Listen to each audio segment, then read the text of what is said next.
आज आपण मसाला भेंडी करणार आहे, तर त्यासाठी काय काय साहित्य लागतं ते आपण बघूया।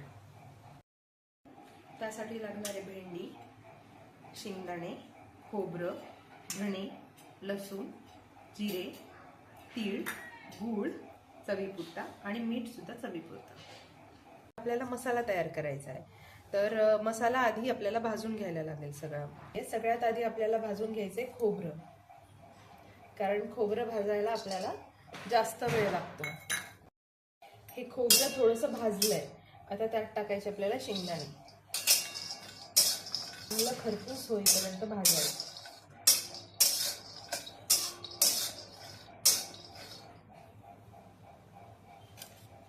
शेंगदाणे पण भाजलेत, आता त्यात आपल्याला टाकायचे धणे।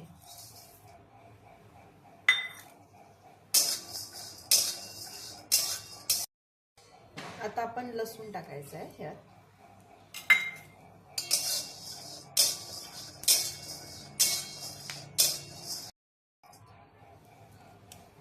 जिरे,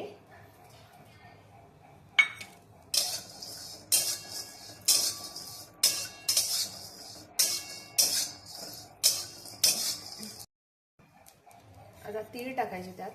तीळ सगळ्यात शेवटी टाकायचे, कारण की तीळ खूप लवकर भाजले जातात। एक 2 ते 3 मिनिटं तीळ भाजून घ्यायचे आणि तीळ भाजू द्यायचे। त्यावर झाकण ठेवायचं, म्हणजे तीळ उडत नाही तिकडे तिकडे। आपण जो मसाला भाजलाय त्याचा सगळा वास जो आहे तो छान राहतो, त्यासाठी झाकण राहू द्यायचं त्यावर। आणि मग नंतर ते तीळ सगळ्या गोष्टी छान भाजू द्यायच्या। गॅस मी बंद केलेला आहे। मसाला गार होतोय तोपर्यंत आपण भेंडी चिरून घेऊया। आता भेंडी आपल्याला कशी चिरायची आहे ते मी तुम्हाला सांगते। भेंडी आपल्याला उभी चिरायची आहे, फक्त मध्ये हे असं दोन्ही साईडने चिरून घ्यायची आणि मध्ये कापून घ्यायची। ही अशी बघायचं खिडकी आहे का किंवा काय स्वच्छ आहे का।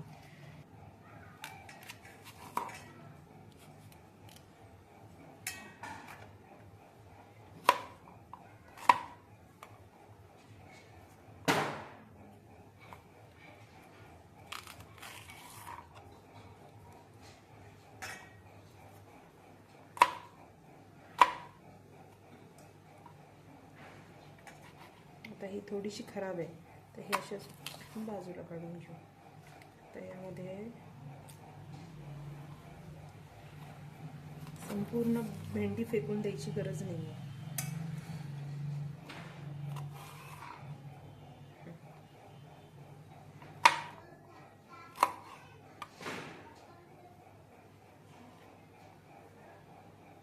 भेंडी चिरून झाली आहे, छान उभी चिरून घेतली। ही अशी उभी भेंडी चिरली ना की चिकट होत नाही। मसाला गार झालाय, सगळा मसाला खरपूस भाजला गेलाय। आता सगळा मसाला आपण आहे ना वाटून घेऊ। तिखट, मीठ, कोथिंबीर, चवीपुरता गूळ टाकायचं आणि वाटून घ्यायचं। हा मसाला वाटल्यानंतर तर अजून सुंदर सुगंध येतोय त्याचा।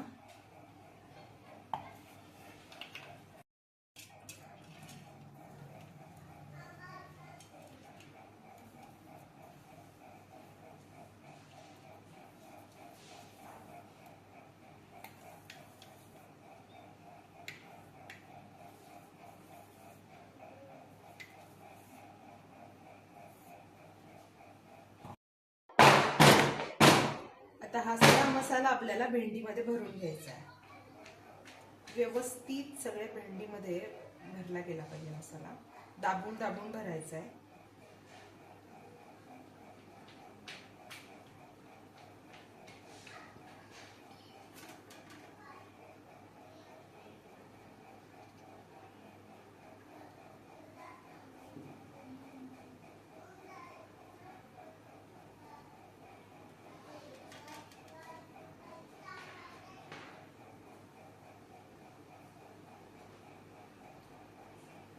मसाला जेवढा जास्त असेल तेवढं खायला सुद्धा मजा येते.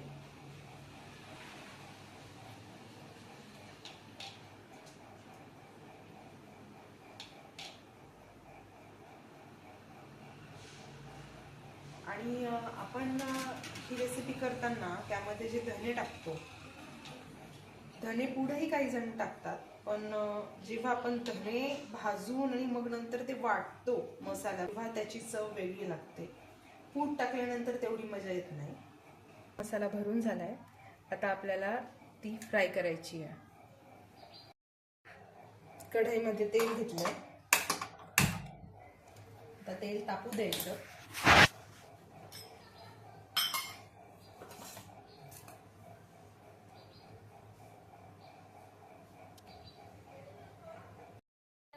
तेल गरम झालं की त्यात हिंग टाकायचा आणि ही सगळी भेंडी त्यात सोडायची.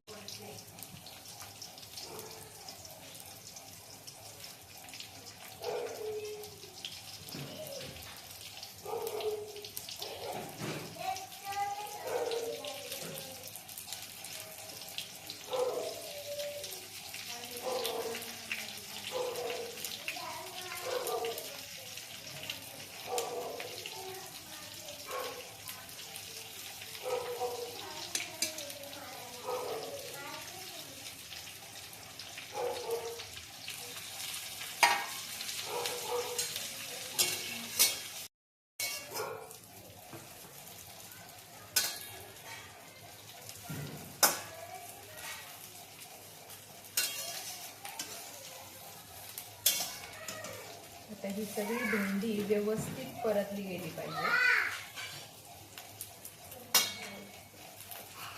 एक 10 ते 15 मिनिटं आपल्याला ते परतायला वेळ लागेल. मधून अधून भेंडी पलटत राहायची.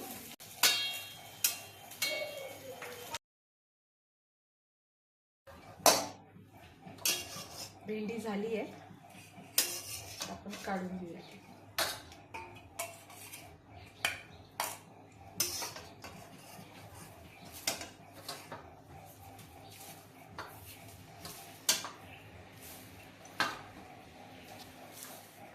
ही आपण पोळी बरोबर, फुलक्या बरोबर, वरण भाता बरोबर खाऊ शकतो.